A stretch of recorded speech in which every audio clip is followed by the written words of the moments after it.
성경 말씀 같이 읽고 시작하겠습니다. 오늘 성경 본문 말씀은 시편 44편 22절에서 26절까지 말씀입니다. 시편 44편 22절에서 26절까지 말씀입니다.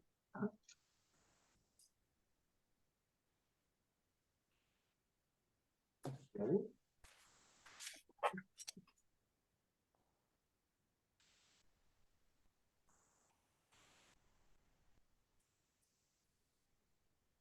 네. 제가 읽고 여러분들 읽고 우리 한 절씩 같이 교독하겠습니다. 우리가 종일 주를 위하여 죽임을 당하게 되며 도살할 양같이 여김을 받았나이다. 주여께서 어찌하여 죽으시나이까? 일어나시고 우리를 영원히 버리지 마소서. 어찌하여 주의 얼굴을 가리시고 우리의 고난과 압제를 잊으시나이까? 우리 영혼을 진도하게 파묻히고 우리의 몸을 땅에 묻나이다. 26절은 같이 읽겠습니다. 일어나 우리를 도우소서. 주의 인자하심으로 말미암아 우리를 구원하소서. 네.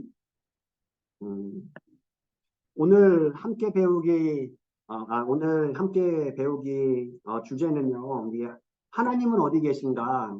누군가의 고난을 함부로 판단하지 말라라는 제목인데요. 오늘 함께 배우기의 핵심 표현은 이렇습니다. 여기 빈칸의 맨 앞에 부분에 보시면은 고난이라고 하는 병에 뭐뭐뭐 약은 없다? 양약은 없다. 네. 다른 분 어떻게? 고난이라는 병에 뭐뭐 약은 없다. 한 번에 다 듣는 약을 뭐라고 하죠? 네, 만병통치약. 네. 고난이라는 병에 만병통치약은 없다라는 얘기입니다.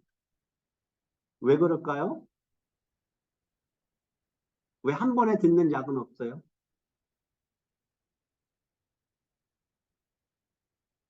고난에 네? 여정이 있어야 돼. 여정이 있어야 된다. 그럴 수도 있죠. 그러니까 우리가 말하는 것처럼 고난이라고 하는 종류가 너무 달라요.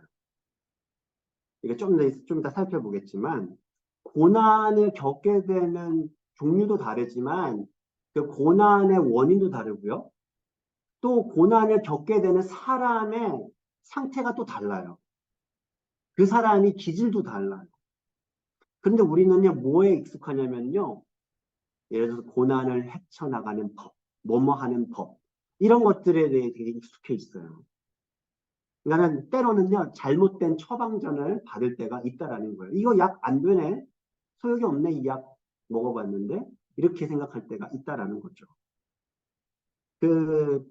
이 책을 쓰신 그 팀켈러 목사님의 경우도 이제 그런 부분이 있었어요. 뭐냐면은 이 목사님이 목회 초년 시절 때 그 한 분하고 이제 자신 그 교우가인데 아마 그 이혼 문제로 좀 어려워하는 여성분을 이제 신방을 한 거예요. 상담을 하신 거예요. 그래서 어떻게 도울 수 있을까라고 생각한 끝에 자신 서재에 있는 이게 좀 어떤 목사님의 그 설교문을 이렇게 책을 이렇게 소개해주고 빌려줬다고 해요. 그래서 이거 밑에 위로가 되겠다 해가지고 좀 빌려줬는데 시간이 지나고 났을 때 그 여성분이 얘기하기를 너무 감사하다고 목사님 덕분에 진짜 살 수 있었다라고 얘기를 하더라는 거예요. 그래서 이 목사님이 야 진짜 목회하는데 좋은 하나의 그 도구를 뭐랄까 유용한 도구를 얻었다 해가지고 굉장히 자신감이 생겼대요. 그래서 한 1년 정도 지났을 때 그냥 하필이면은 비슷한 문제로 고민하던 한 여인을 또 만났어요. 이 목사님에게 당연히 어떻게 하겠습니까? 효과가 있다고 하는 그 책이니까 그분에게도 빌려준 거예요.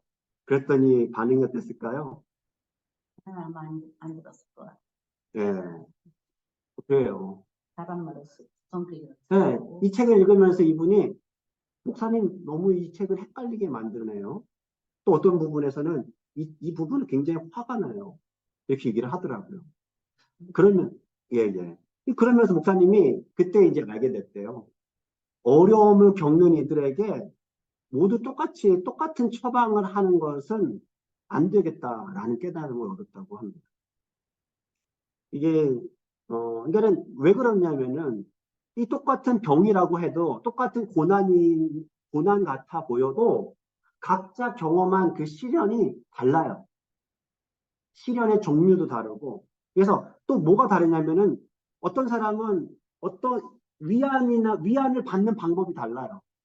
어떤 분은 같이 기도해주면 되게 좋아하는데, 어떤 분은 그게 기도가 불편하기도 해요. 어떤 분에는 말씀 한 구절 나눠주면 되게 좋아하는데, 어떤 분은 그걸 또 싫어해요. 그러니까 사람마다 너무나 다른 거예요. 어, 그리고 보는데요. 성경 역시도 이 다양한 고난에 대해서 설명해 주고 있더라는 거예요. 이게 성경에서 가르쳐 주는 그 고난이 크게 네 종류로 구분을 해 볼 수 있는데, 첫 번째는요, 이 자기 죄에서 비롯된 고난이라고 해요. 자기 죄에서 비롯된 고난. 그러니까 고난의 원인이 1차원적으로 자기 죄에서 있다는 거예요. 우리가 알고 있는 부분인 거죠. 그러니까 그 성경의 인물 가운데 누가 있을까요? 우리가 알고 있는. 이 사람이 받은 고난은 이거 분명해. 이 사람이 잘못했기 때문이에요. 누가 나시나요? 딱 떠올리는 인물. 네, 다윗. 네, 아주 대표적인 인물이에요. 네. 그 다윗이 그러니까는 바세바와의 그런 어떤 그런 관계를 맺었었을 때 하나님의 법을 어겨버립니다. 그렇죠? 하나님이 미워하는 일을 하는 거예요. 거짓말과 또 살인 교사하는 거죠. 그러니까 그렇게 이렇게 다윗이 하고 나면서 어떤 고난을 겪습니까? 네. 사실 이제 그 이후로 나가는 고난들은 이와 연결이 되어 있죠. 근데 직접적인 다윗의 고난은 그 당시에 자기 그 아들이 죽을 병에 걸린 거예요. 일단은 죽기 전에. 죽게 되는 것도 마찬가지고 그리고 그 뒤에도 이게 계속 일어나는 거지만 근데 목사님 그 네, 심적인 곤란이 더 컸잖아요. 맨 처음에. 네, 네, 그러니까 그렇죠. 그러면 시편의 모습 왜냐면 자기가 보면 기도를 무지하게 많이 했잖아요. 네, 사실 그러니까 어떻게 보면은 육체적인 고난, 어떤 실제적인 자식이 아파하는 그 고난, 겉으로 보여지는 고난 외에도 시편의 그 50편의 말씀, 그 다윗의 그 회개의 시를 보면은 굉장히 영적으로 괴로워하는 것도 있죠. 그것도 하나의 영적인 고난도 굉장히 아프죠. 어떻게 보면은 그 신앙인들에게 있어서는 육적인 고난보다 더 힘든 고난이라고도 할 수 있죠. 그러니까는 결국에는 아들이 병들어 죽어갈 때 그는 당장에 하던 일을 멈추지 않으면 왕의 자유와 목숨을 잃게 될 것이라는 하나님의 경고를 이제 깨달은 거죠. 아무튼 그런 부분들. 그 또 한 명이 있어요. 또 우리가 잘 아는 구약의 인물, 선지자. 누가 있을까요? 삼손, 요나. 네. 요나. 네, 삼손도 그렇지만 사실 요나 또 대표적인 인물 가운데 하나 아닙니까? 그 요나가 당한 고난은 뭐예요? 물고기 뱃속. 네, 그렇죠. 물고기 뱃속. 물에 빠져서 죽을 뻔하는 거예요. 네. 그리고 또 그 니느웨 백성이 죽어가는 그 이제 멸망하는 곳을 보려고 하셨는데 하나님 뭘 보내요? 벌레, 뭐 동풍 이렇게 보내가지고 이렇게 자신의 어떤 편안한 그 쉼터를 뺏어가는 굉장히 괴로웠다고 하잖아요. 요나는요. 왜 이걸 뺏어갑니다. 나 죽고 싶습니다라고 얼마나 그 괴로웠으면 그렇게 얘기를 하죠. 근데 그 원인이 뭐예요? 결국에는 요나가 고통을 받게 된 원인. 순종을 안 했잖아. 예, 그렇죠. 하나님의 말씀을 니느웨에 가서 전하라고 했던 그 말씀을 순종하지 않았기 때문에 그렇죠. 또 하나가 있어요. 사실은 요나에게 있었던 그런 순종하는 것이 분명한 건데 또 그 안에 니느웨 사람에 대한 뭐가 있었어요? 예, 헛개심. 적개심 혹은 혐오감. 저들은 안 돼. 하는 그거죠. 이런 것들. 그러니까 하나님께서는요, 요나 마음속에 있는 악을 보셨던 거죠. 그러니까 요나가 하는 일마다 약간 어그러지고 좀 뭔가 잘못됐다는 이유를 보면은 거기에 있던 거죠. 이게 여기서 보면은요, 하나님께서 요나를 자꾸 뭐 하고 싶은 거예요? 깨우쳐주고 싶은 거죠. 흔들어가지고 야 일어나 정신 차려라고 하는 거죠. 어, 사실 이제 여기에서 우리가 이제 질문을 던져야 돼요. 어떤 질문을 던져야 되냐면요. 여러분 하나님은 다윗과 요나에게 그들의 죄 때문에 지금 여기서 벌을 주고 있는 건가요? 핵심이 뭐냐는 거예요. 하나님께서 요나와 다윗에게 했던 그 행동들, 다윗의 아들이 이렇게 죽게 하고 또 요나가 이렇게 죽을 뻔하게 하는 것들이 하나님께서는 그 벌을 주고 있는 건가요?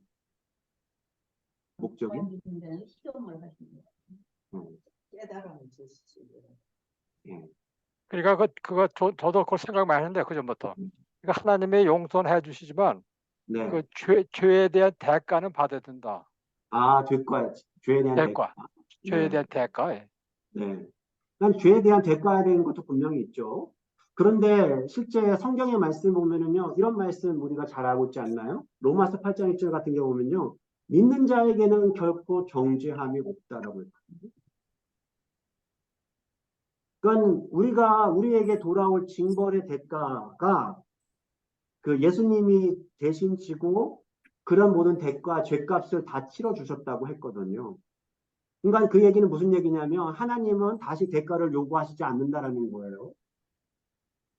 그러니까 여기서 얘기하는 거는 이게 이 뉘앙스를 참 구별할 필요가 있는데, 그러니까 아까 우리가 처음에 영상에 그 노진진 목사님의 설교 영상에도 나왔던 그 여학생하고에도 참 그 적용을 해볼 수가 있어요. 뭐냐면 우리는요 사실 우리에게 합당한 죄를 받고 있지 않다라는 사실을 우리는 받는다고 생각할 수 있지만 벌을 안 받는. 합당한 벌을 받고 있는 것은 아니라는 거예요. 왜 그래요? 예수님께서 우리의 형벌을 대신 지셨기 때문에 그래요. 이제 또 생각해보면 그 이해가 되는 게 뭐냐면, 만약에 우리가 지었던 죄 하나하나 하나님께서 다 응징하셨다면 어땠을까요? 우리는 여기에 살아있지 못할 거예요. 사실은. 그러니까 뭐냐면은, 이 요나하고 요나하고 다윗에게 했던 그 하나님의 그것은 죄에 대한 어떤 벌이라는 의미보다 뭐예요? 쓰시기 위해서 자기가 원하는 그릇으로 쓰시기 거기와 더 가까운 거예요. 예를 들면 부모가 자녀를 사랑해요. 부모가 자녀를 사랑해서 자녀에게 순종을 가르치기 위해서 아이들에게 삶에 마땅한 대가를 치르게 하는 거예요. 너 이래야지 네가 성장하는 거야. 그렇게 보는 거가 맞다라는 거죠. 그러니까 이렇게 표현하게 교정을 위한 징계다라는 거예요. 이건 벌이라고 생각해서는 안 된다라는 거예요. 이게 좀 달라요. 벌이라고 하는 것은 벌써 이미 우리는 예수님의 은혜로 인해서 우리의 죄값은 치러졌다고 했잖아요. 용서받아야 돼. 정죄함이 없대라고 했는데 예수님도 우리를 정죄하지 않는다고 했거든요. 그러면 우리가 뭔가 했을 때 잘못했을 때는 그건 벌이 아니라 징계라는 것으로 우리가 해석하는 것이 더 성경적이라는 거예요. 좀 이해가 되시죠? 사실 저희 부모님도 저희 아버님이 그래요. 어머님은 안 그랬는데 제가 그 사투사라는 걸 되게 못마땅하세요. 왜 못마땅하냐면은 민호가 더 고생할 해병대 가야 되는데 해병대 가서 더 고생 좀 해봐야지 더 해야 되는데 네, 뭐 지금은 이제 연세가 많이 드셔가지고 저한테 이제 저도 이제 네, 고생을 좀 했다고 생각하시는지 아무 말을 하시는데 제가 군대 갔다 왔을 때 한참 들었어요. 민호가 좀 더 고생하고 와야 되는데 네. 아무튼 이제 그런 부분이에요. 부모님이 볼 때는 좀 더 고생하기 원하는 거예요. 미워, 미워서 그런 게 아니죠.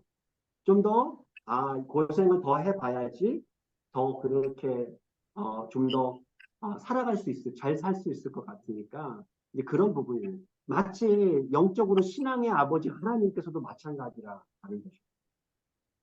그래서 그 여학생도 안타까운 것은 누군가가 그 부분에게 이거 하나님이 치신 거 아니에요. 라고 하는 것을 조금 뭐랄까, 우리는 잘 모르지만 좀 다른 쪽으로 볼 수 있게끔 도와줬었으면 어떨까. 근데 그 여성은 아예 정해버린 것 같아요. 이거 하나님 치신 거야. 난 살 가치가 없어. 나는 이제 돌아갈 수 없는 그 선을 넘었고 하나님께서 날 용서하지 않을 거야라는 뭔가 어떠한 과격한 신앙적인 확신을 가지고 있었던 것 같다는 느낌 들어요. 물론 장로님 말씀대로 어떤 병도 있었을지 모르죠. 근데 아무튼 그런 부분들이 우리가 신앙생활 할 때 우리가 때로는 좀 유의해야 되는 부분 같아요. 자, 이제 그런 부분들을 우리가 첫 번째 살펴볼 수 있는데요.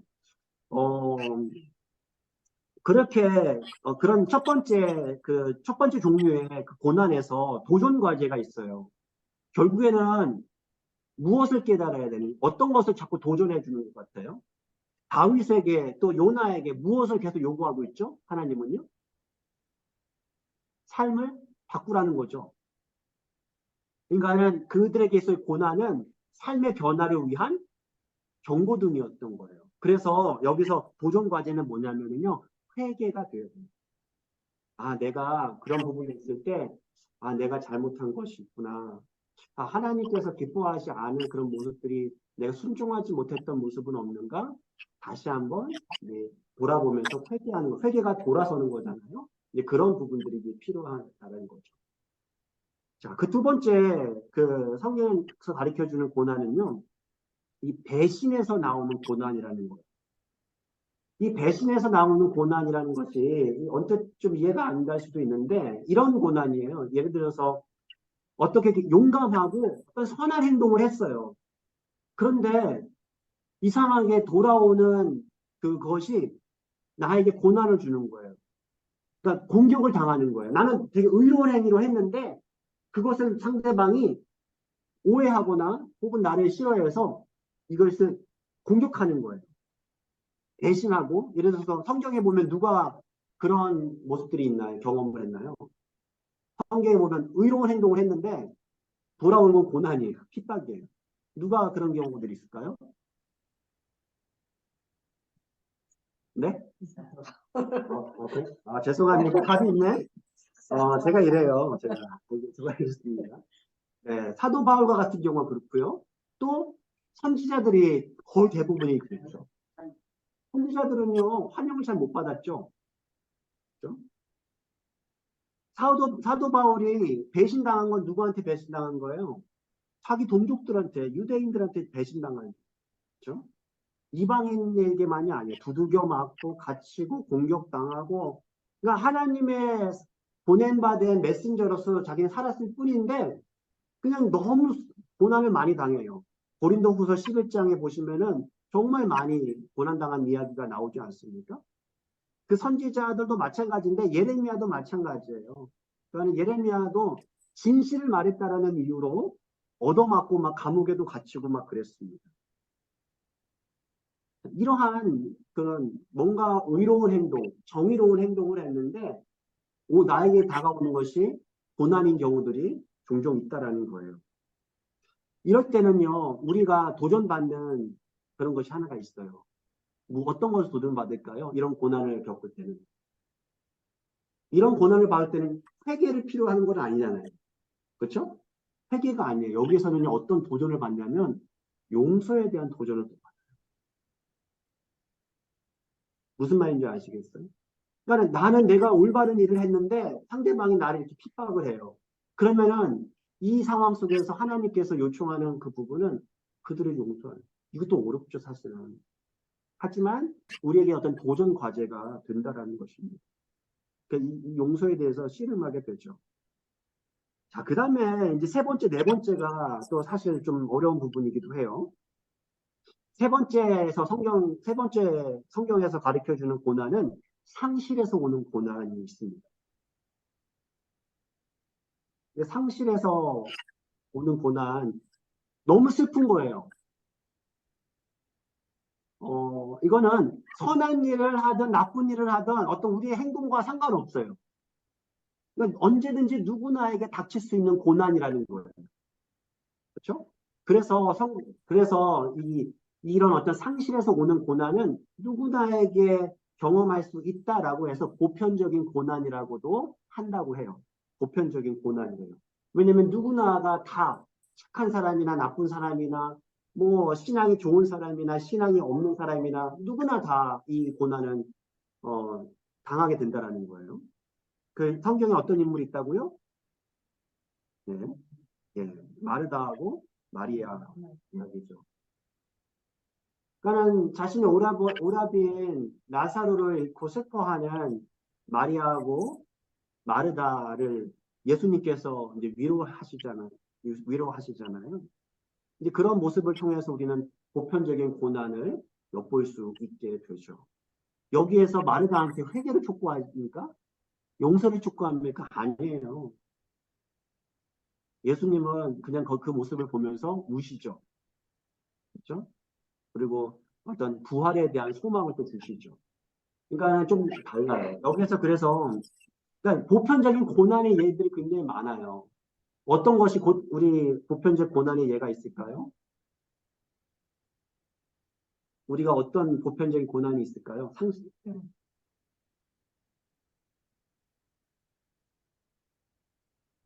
예, 죽음. 가족을 잃은 예, 거. 가장 흔한 예로 우리가 사랑하는 가족을 잃은 거예요. 근데 갑자기 우리가 그걸 거기에다 대고 뭔가 갑자기 그걸 잃었어요. 근데 그거의 원인을 막 찾으면서 네가 잘못했 이거 아니라는 거예요. 상실에서 오는 그런 어떤 고난이 분명히 있다라는 거예요. 이거는 뭐 배우자가 이렇게 죽기도 하고 그런 어린 자녀를 홀로 두고 세상을 떠나는 경우도 되게 많고 이번에도 그 뭐예요? 그 뉴스 보니까 그 폴란드에 그 미사일 하나 떨어졌죠. 그러니까 뭐 러시아 미사일인지 뭐 지금 뭐라는 그 나토에서 나온 거예요. 우크라이나에서 또 러시아 그 미사일을 막기 위해서 쏜 미사일이 글로 갔다. 두 명이 죽었잖아요, 거기서. 그건 뭐예요, 그러니까. 그 사람들은 거기는 전쟁터도 아닌데 죽었단 말이에요. 그걸 가지고 우리가 어떻게 그 원인을 알 수 있겠어요? 얼마나 황당합니까, 그 가족들은. 사실 이거는 우리가 헤아릴 수가 없어요, 이 원인에 대해서. 그러니까는 이런 부분들, 그러니까 노화되고 교통사고가 나고 어떤 자연재해로 이렇게 당하는 그 고난들이 있습니다. 이러한 어떤 슬픔과 마주하는 우리 크리스천들에게는요, 이런 도전 과제가 있죠. 뭐예요? 신앙이 주는 이 위로와 소망에 집중하는 법을 배울 필요가 있다는 거예요. 그러니까 그런 상황 속에서 우리가 아무것도 할 수 있는 게 아니야 라는 것이 아니라 우리가 성경에서는 우리들에게 그 예수님께서 하신 것처럼 누군가에게는 위로를 줄 수 있고 또 위로와 소망을 줄 수 있고 또 우리 역시도 그런 경험이 있을 때 말씀을 통해서 이렇게 어떻게 위로와 소망을 받는지 우리가 배울 수 있어야 되는 거죠. 그러니까 거기에서는 어떤 자기 반성이나 회개나 어떤 용서나 그런 것이 아니라 위로와 소망이 필요하다라고 얘기합니다. 사도 바울과 같은 경우도 크리스찬 유가족들에게 이렇게 항상 얘기하는 부분이에요. 고린도후서 4장 16절, 18절 말씀. 그러니까 보편적인 고난, 어떤 상실을 경험한 이에게 들려줄 수 있는 메시지가 사도 바울에게는 이것이 있는 거죠. 고린도후서 4장 16절에서 18절 말씀 찾으신 분 한번 읽어봐 주시겠습니까? 그러므로 우리가 낙심하지 아니하노니 우리의 겉사람은 나가지나 우리의 속사람은 날로 새로워지도다. 우리가 잠시 받은 한난을 경한 것이 지극히 크고 영원한 영광에 증한 것을 우리에게 이루게 함이라. 우리가 주목하는 것은 보이는 것이 아니요 보이지 않는 것인데 보이는 것은 잠깐이요 보이지 않는 것은 영원함이라. 네. 이런 말씀에 우리가, 사실 이런 말씀도 우리가 어떤 보편적인 고난을 경험할 때 쉽지는 않지만, 그래도 우리에게 주어진 도전 과제가 있다면 위로와 소망에 집중하는 것이라고 얘기할 수 있을 것 같아요. 그리고 마지막으로 성경에는 이런 것도 나와요. 참 어려운 부분인데, 이거는요, 뭐를 알 수 없는 고난? 예, 이유를 알 수 없는 고난. 이거는 어떤 것든 다 나름대로 이유가 있어요. 그렇죠? 자기 죄로 비롯됐던 뭐 이렇게 이런 뭐예요? 또 뭐라고 했죠? 두 번째? 네, 배신에서 오는 고난이든 이렇게 다 있어요. 상실에서 오는 고난이든. 그런데 어떤 거는 이유가 없어요.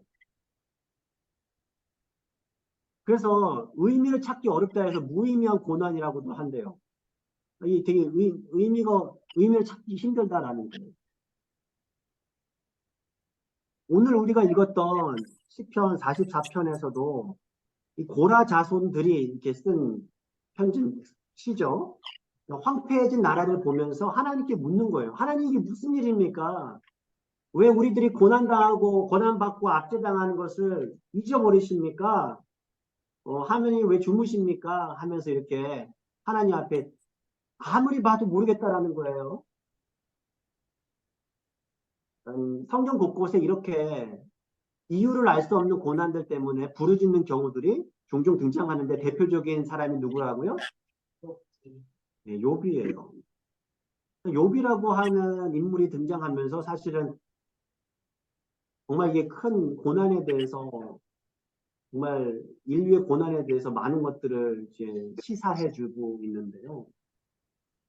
그러니까 그 욥은요 성경에 누가 겪었던 고난보다도 아주 더 크고 아주 집중적이게 욥의 고난에 대해서 관심을 기울이고 있거든요. 성경에서는요. 욥이 겪은 고난은 어떤 종류죠? 어떤 종류의 고난을 받죠? 세상도 다 날리고 자식도 다 죽고 네. 우리 자식도 재산 네. 그렇죠. 보시면은요, 자식이 다 죽어요. 그리고 재산도 다 사라져 버려요. 거기다가 건강마저 잃어요. 그러니까 이거는 뭐냐면 보편적으로 우리가 세상을 살면서 경험하는 수준의 고난을 뛰어넘는다는 거죠. 사실 이렇게 많은 고난을 이렇게 한 번에 당하기가 쉽지 않다라는 거죠. 여기서는 우리가 잘 아는 것처럼 욥의 도덕적인 실수가 있었던 거예요? 아니죠. 그리고 욥이 어떤 누구한테 박해를 당한 겁니까? 배신을 당한 거예요? 아니에요.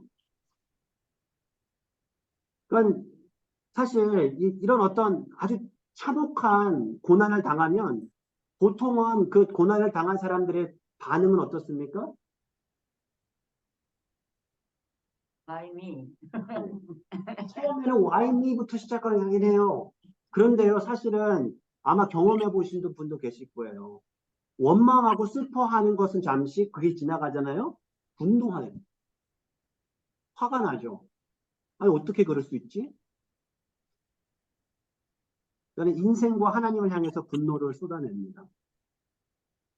욥은요, 이런 상황 속에서 자신이 할 수 있는 그 프로세스를 밟는데요. 우리도 사실 이런 프로세스를 잘 밟아요. 뭐예요? 첫 번째는 어떤 프로세스를 밟습니까?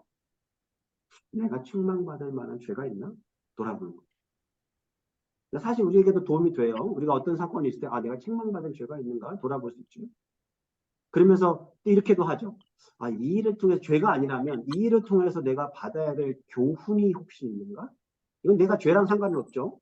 하나님께서 이건 내가 교훈이 있는가? 뭐 어떤 메시지를 주시기 위한 부분이지? 사실 욥의 친구들이 했던 것도 비슷하죠. 욥의 친구들이 고민을 해봐요. 내가 좋아하는 이 친구 욥인데 굉장히 의롭다고 하고 잘 나가는 친구인데 갑자기 쫄딱 망해버렸어요. 그럼 딱 대부분 드는 생각이 뭐겠어요? 네, 잘 생각해봐. 나 잘못한 거 없는데. 그래, 잘 생각해봐. 하나님이, 정의로운 하나님이 일부러 그러겠어? 이렇게 너무 답답한 거죠, 사실은. 욥의 입장에서는. 그런 부분들이에요.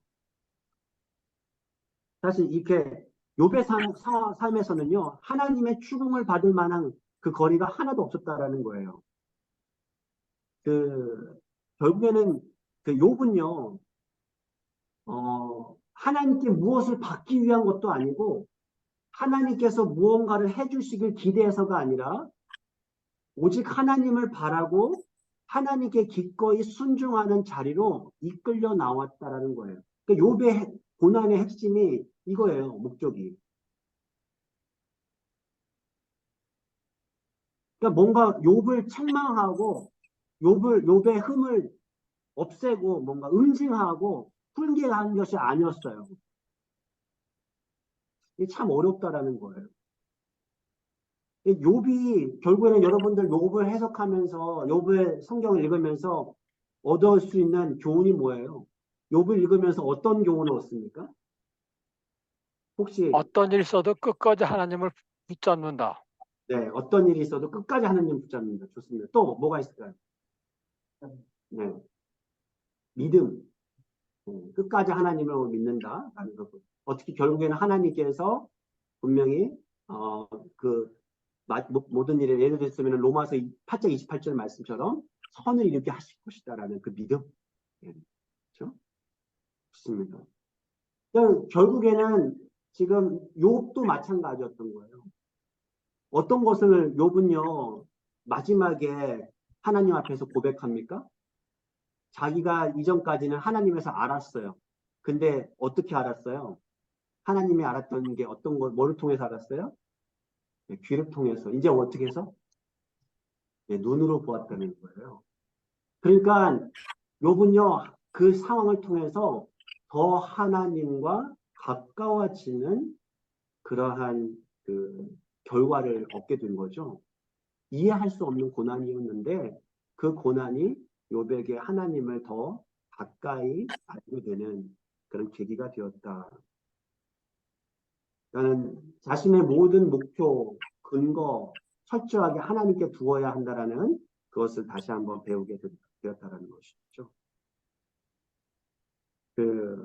이렇게 이런 고난, 이유를 알 수 없는 고난에는 어떤 도전 과제가 있을까? 이럴 때는 무엇을 하도록 도전을 받을까요? 이런 상황 속에서는 어떻게 해야 돼요? 우리 이유를 알 수가 없어요.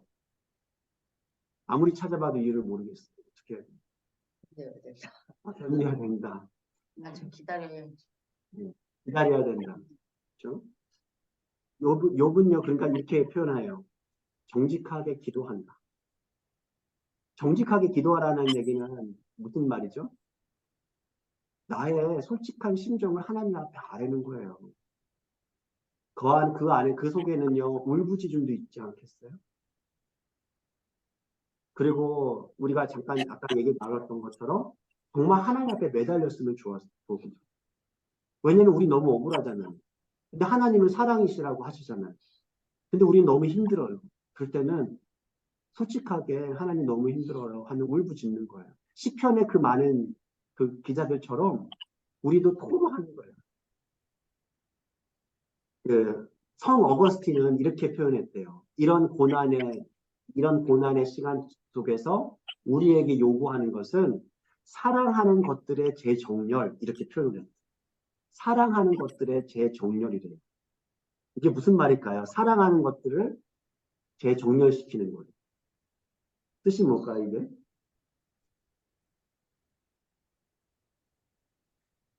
내가 가장 사랑하는 것이 무엇이었지? 나의 우선순위를 다시 한번 점검해 보라는 거예요. 내가 혹시 하나님을 섬긴다고 했지만 그게 아니라 딴 것은 아니었을까? 내 자식은 아니었을까? 성공은 아니었을까? 한번 그 사랑하는 것들의 재정립이 필요하다라고 얘기를 합니다. 마지막으로 우리 두 번째를 간단하게 살펴보는데요.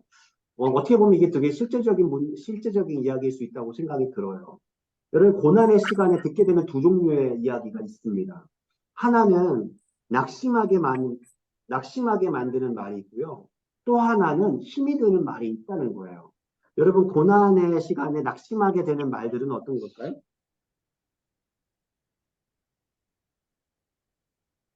어떤 말을 들으면 낙심이 돼요?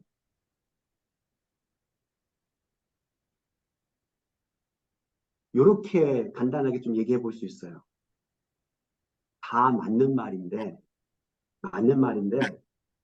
그 시련을 겪고 있을 당시에는 짜증나고 낙심하게 만드는 말들이 있어요. 뭔지 아시겠어요? 바른 말인데, 진리인데, 부적절하게 사용한, 이게 틀린 말이 아니에요.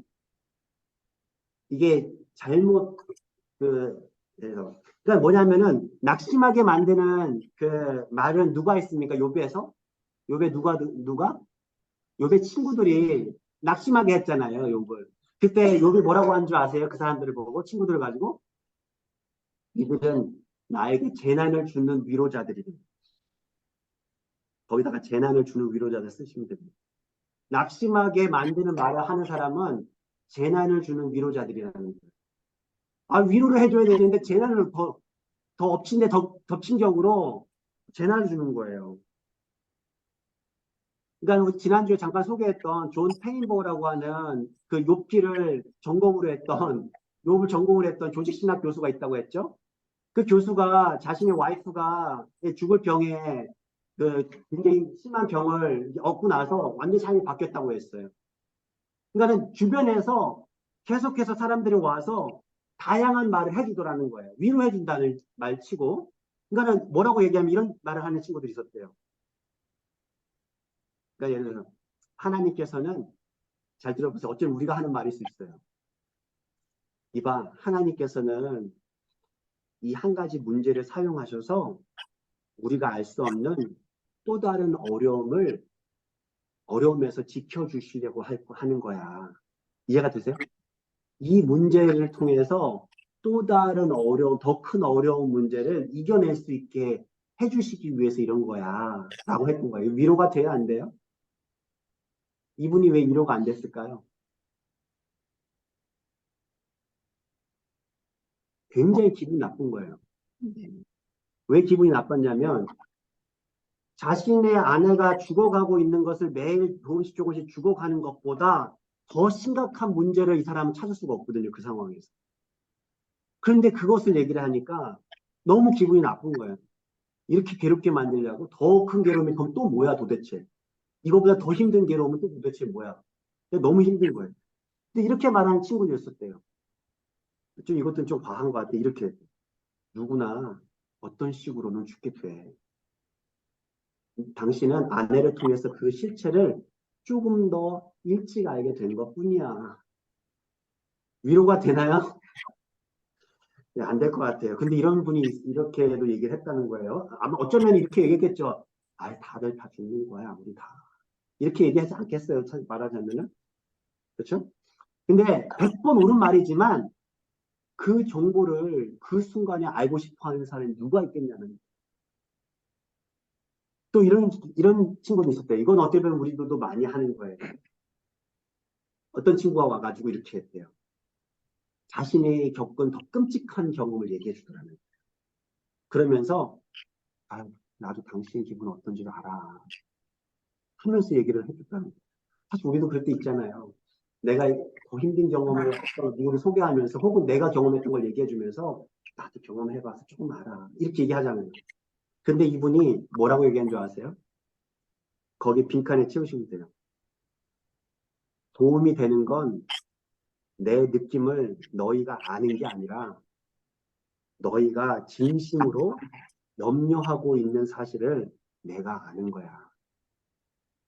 우리는 사실 이거 알려주고 싶은 거잖아요. 나 당신이 아파하는 거 나도 염려하고 있어. 그런데 그것을 설명하기 위해서 마치 나도 경험했던 걸 알려주고 싶은 거예요. 그러면 좀 더 위로가 될 것 줄 알고. 나쁜 의도는 아니죠. 근데 그것이 정작 당하는 사람에게서는 위로가 안 되더라라는 거예요. 이런 부분들. 이런 부분들은 사실 낙심하게 만드는 예였고요. 또 하나는 힘이 되는 목록들도 있다라는 거예요. 힘이 되는 목록은 뭐였냐면은, 이제 한 친구가 이 페인버그가 사실 이제 굉장히 죄책감을 느끼고 있었어요. 페인버그가 왜 죄책감을 느끼고 있었냐면은, 성경에 이런 말이 있잖아요. 로마서 5장 3절에 보면 사도 바울이 했던 말 중에 우리가 환난 중에도 즐거워한다잖아요. 환난은 인내를, 인내는 연단을, 이 말씀 있잖아요. 그러니까 이게 다시 이해가 안 되는 거예요. 아니 환난 중에 어떻게 기뻐해? 맞잖아요. 그러면은 이 사람이 논리적으로 생각하면 그건 괴로움을 즐기라는 얘기인가? 아니 말이 안 되는 거예요. 괴로움을 즐기는 것은 학적 쾌락주의라는 거예요. 막 때리면서 막 즐거움을, 쾌락을 느끼는, 뭔가 정신적으로 이상한 거죠. 근데 고통받으면서 느끼는 그 쾌락을 얘기하는 건가, 성경에서? 그게 아니라는 거예요. 그러니까 이 친구가, 그 존 페인버그라고 하는 그 분의 친구가 이래 와서 그렇게 얘기해 줬다는 거예요. 이 사람에게 역정과 더불어 사는 법을 배우긴 해야겠지만 꼭 그것을 좋아할 필요는 없는 거야. 악은 악이야. 고통스럽게 마련이야. 그게 핵심이야. 그리고 이 얘기를 들으니까 자신이 눈이 번쩍 뜨였다라는 거예요. 아, 이 사람은 뭔가 그 뭔가 이렇게 그런 어려움도 이겨내야 되는 거라고 생각을 했던 거예요. 아파도 즐거워할 수 있어야 된다고 생각했던 거예요. 근데 그 친구가 와서 자신의 그 아픔을 이해를 해주니까 이 사람이 너무 마음이 위로가 되는 거예요. 그런 부분, 그런 것들은 이제 그 뭐죠? 힘이 되어주는 말이에요. 또 하나가 또 있어요. 하나는 존 페인버그의 아버지로부터 도움을 얻었다는 건데 아버지가 이렇게 얘기를 해줍니다. 너가 너에게 닥쳐올 모든 시련에 대해서 하나님의 은혜와 능력을 미리 느끼려고 할 필요는 없어. 이게 무슨 얘기냐면은, 그러니까 우리는 언젠가 가족 안에서 가족 중에 누군가 한 사람 그 이상의 죽음을 대면할 수밖에 없잖아. 그건 정말 참아 힘든 일이라는 거예요. 근데 실제 그런 일이 일어날 거라는 거예요. 하지만 지금 당장은 아니라는 거예요. 아직도 일어나지 않은 일에 대해서 너무 지금부터 견뎌내야 된다. 스스로 강해져야 된다. 그렇게 생각할 필요 없다라는 거예요. 미리부터 염려하지 말라는 말이에요. 한마디로.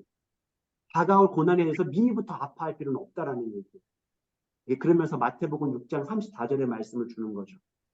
내일 일을 위하여 염려하지 말라.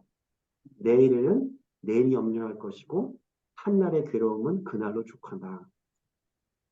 이 말을 들으면서 위로를 받았다라고 얘기를 합니다. 그러니까 힘이 되는 말은요, 결국에는 뭐예요? 상황에 맞게 사용된 진리의 말씀이 그 힘이 된다는 거예요. 여러분, 우리가 좀 들어야 기억하면은 좋을 만한 메시지들 아닙니까? 우리가 누군가를 위로할 때, 또 누군가가 우리를 위로할 때도 마찬가지예요. 상황에 맞는, 때에 맞는, 그 장소에 맞는, 그 사람의 형편에 맞는 그러한 말들을 우리가 어, 얘기해 줄 수 있었으면 좋겠어요. 그리고 우리도 그런 이야기를 들었으면 좋겠어요. 어, 존 뉴턴이 이제 나가면서 정리를 하겠습니다. 존 뉴턴이 이런 말을 했습니다. 하나님이 다스린다. 하나님이 다스리신다. 이 말은요, 맞는 말이에요. 성경적인 말이에요. 그런데요, 어떤 이에게는 되게 차가운 말이기도 해요. 정말 고난을 당하고 힘들어하는 얘기예요. 그러니까 근데 이 말의 핵심은 이거거든요. 하나님이 보내주신 것은 무엇이든지 다 기묘하며 그분이 걷어가신 것은 그 무엇도 중요하지 않다. 이해가 되시나요? 하나님이 보내주신 것은 다 중요하고 하나님이 혹 걷어가신 것이라면 그 무엇도 중요하지 않다라는 얘기. 이것은요, 어떻게 보면 하나님이 다스리신다라고 하는 그 메시지가 주는 어떤 분명한 성경적인 진리의 말씀은 맞아요. 때로는 도전을 주기도 하고요. 위로를 주기도 합니다. 저는요, 이 말씀을 읽으면서 저 역시도 이 말씀을 정말 받아낼 수 있는 믿음이 저와 우리 모두에게 있었으면 좋겠다라는 생각을 해보게 됩니다. 우리 같이 한번 기도하면 좋겠어요. 잠깐 눈을 감으실 때 다윗의 노래를 잠깐 묵상하고 기도하면 좋겠습니다. 다윗이 이렇게 노래합니다. 내가 사망의 음침한 골짜기로 다닐지라도 해를 두려워하지 않을 것은 주께서 나와 함께 하심이라. 주의 지팡이와 막대기가 나를 안위하시나이다. 우리가 경험하는 사망의 골짜기는 사망의 음침한 골짜기는 어쩌면 저마다 다른 모양일 것이지만 우리에게 있는 소망은 완전하신 그 하나님께서 그 모든 길 속에서 완벽하게 우리에게 맞추어진 길을 갈 수 있도록 도와주실 것이라는 사실 아닙니까? 우리 시간 잠깐 기도하실 때 하나님, 우리의 상황을 아시는 주님께서 함께 하시는 주님께서 그 모든 사망의 음침한 골짜기에서도 주님 이겨낼 수 있도록 견뎌낼 수 있도록 하나님의 선하신 손길을 경험할 수 있도록 주님 도와주십시오. 라고 우리가 조용히 묵상하고 기도하고 마치겠습니다.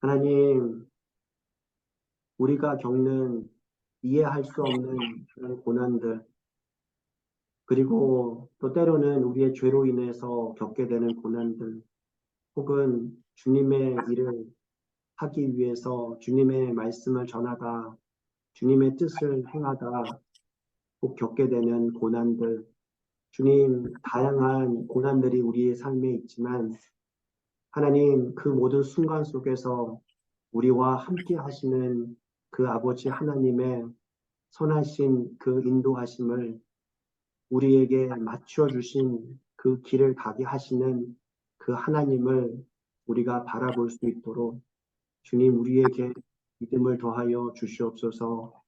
때로는 낙심, 때로는 너무나 연약하여서 주님께 울부짖을 수밖에 없지만 우리의 여린 약한 신앙들이 다 드러날 때 있지만 주님 여전히 우리의 손이 약해질 때 우리를 붙잡아 주시는 그 신실하신 하나님을 선하신 아버지 하나님을 의뢰하오니 오늘 우리가 이 주님의 말씀을 듣는 우리 모두가 우리와 함께 하시는 주님의 사랑에 힘입어 어떤 상황 속에서도 주님을 붙잡고 이겨나가는 그런 우리 모두가 되게 하시고 어려움을 겪는 이들에게 낙심케 만드는 말이 아니라 힘이 되어주는 주님의 말씀으로 위로할 수 있는 그 사역들 감당할 수 있도록 도와주시옵소서.